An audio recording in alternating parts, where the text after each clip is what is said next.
Assalamualaikum warahmatullahi wabarakatuh. Perkenalkan, nama saya Muhammad Wafur dengan NIM 642222577. Di sini saya akan mempresentasikan manajemen keuangan untuk memenuhi tugas HER. Pendahuluan bab 1. 1.1 Latar belakang.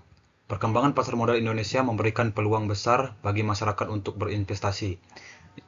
Investasi saham menjadi salah satu instrumen yang populer karena potensi return yang tinggi. Dengan adanya platform digital seperti POMS, investor dapat melakukan transaksi saham secara online, real time, dan transparan. Sebagai mahasiswa manajemen, penting untuk memahami tidak hanya teori investasi, tetapi juga praktik langsung dalam memilih saham berdasarkan analisis fundamental dan evaluasi kinerja keuangan perusahaan. Perumusan masalah, bagaimana implementasi investasi melalui POMS, bagaimana analisis laporan keuangan perusahaan yang dipilih, bagaimana evaluasi hasil investasi yang dilakukan, tujuan praktik, menganalisis laporan keuangan perusahaan, melakukan pembelian saham melalui POMS, mengevaluasi return investasi. Selanjutnya bab 2, profil perusahaan. Perusahaan yang dipilih adalah PT Bank Sentral Asia Tbk kode saham BBCA. BCA merupakan salah satu bank swasta terbesar di Indonesia, bergerak di bidang jasa perbankan. Didirikan pada tahun 1957. BCA berkembang menjadi bank dengan jaringan luas, serta layanan digital yang kuat seperti mobile banking dan internet banking. Latar belakang dan kinerja perusahaan. BCA dikenal sebagai bank dengan fundamental yang kuat, pertumbuhan laba yang konsisten, dan manajemen risiko yang baik. Perusahaan fokus pada 1. Kredit, konsumsi, dan korporasi. Kedua, dana pihak. Ketiga, tabungan dan deposito. Ketiga, layanan digital banking. Dan keempat, fee-based income, stabilitas, dan reputasi yang baik menjadi saham BBCA salah satu saham blue chip di Indonesia. Selanjutnya, laporan posisi keuangan neraca, komponen nilai, total aset 1.538 triliun.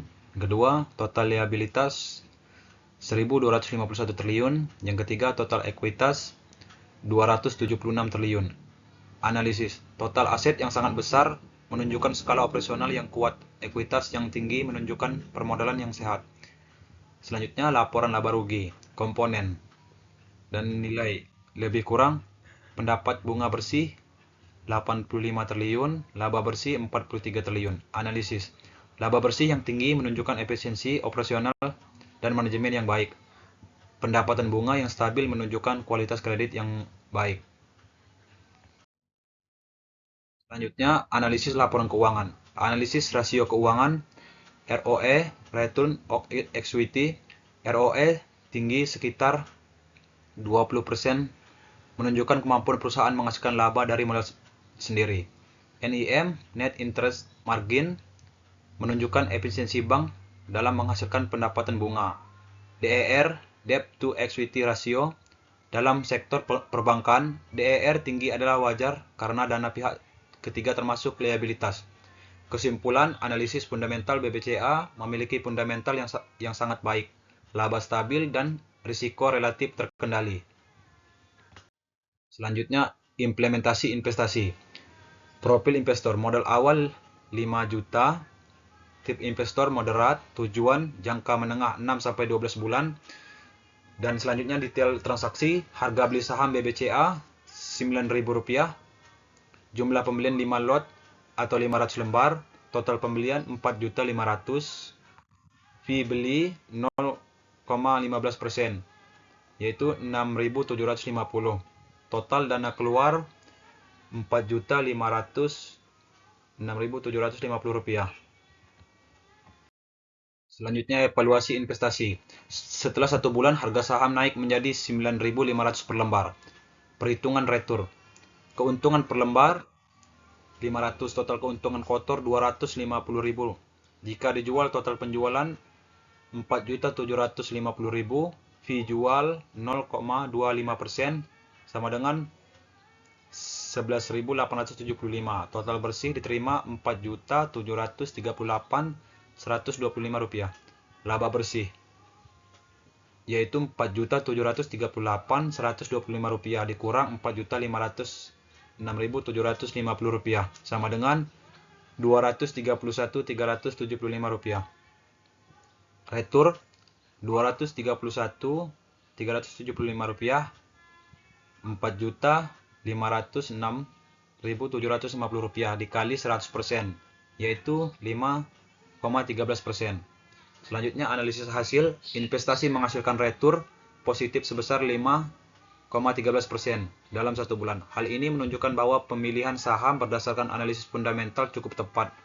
Namun, resiko tetap ada seperti 1. Perubahan suku bunga, 2. Inflasi, ketiga kondisi ekonomi global, keempat sentimen pasar. Selanjutnya kesimpulan dan saran. Kesimpulan 1. BBCA memiliki fundamental yang kuat dan laporan keuangan yang sehat. Kedua, implementasi investasi melalui POMS berjalan lancar. Ketiga, investasi memberikan retur positif sebesar 5,13%. Dan selanjutnya saran 1. Investor perlu melakukan diversifikasi. Kedua, gunakan strategi manajemen risiko seperti stop loss. Ketiga, lakukan evaluasi berkala terhadap laporan keuangan perusahaan. Sekian saya akhiri. Wassalamualaikum warahmatullahi wabarakatuh.